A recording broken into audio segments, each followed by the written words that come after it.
So today we are gonna talk about giving up on ambition, whether ambition is always useful and what we should actually chase.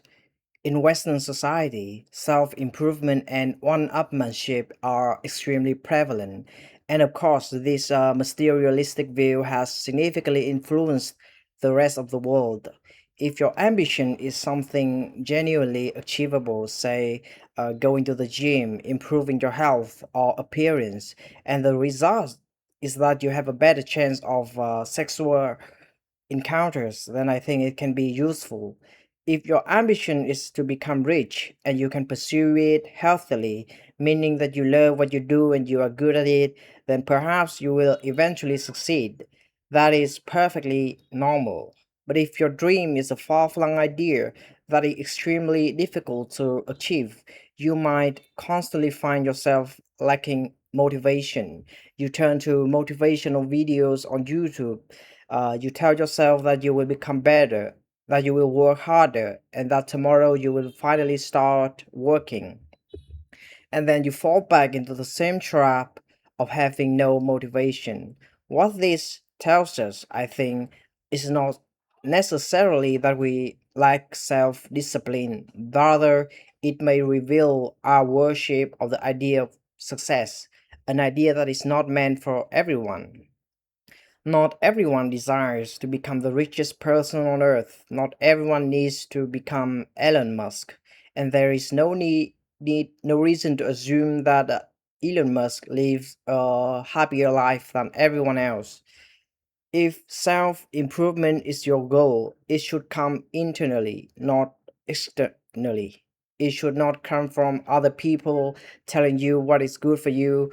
Only you truly know yourself, the intricacies of your strengths, weaknesses, desires, and limitations. When motivation comes from outside, it can become a burden, and removing that burden can feel extremely enlightening. All of a sudden, the thing you have been chasing, the thing causing you pain, is simply gone. No more impossible dream, just instant relief. And this brings us to one of the core ideas of Buddhism, letting go. Letting go of thoughts, ambitions, and desires.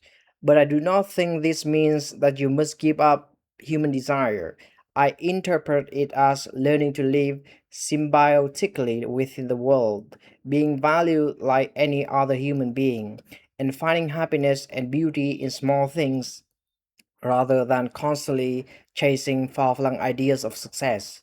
From what I see, chasing success can be interpreted as chasing the idea of being valued, of finding yourself loved by society, and you do not need to be incredibly rich to be loved.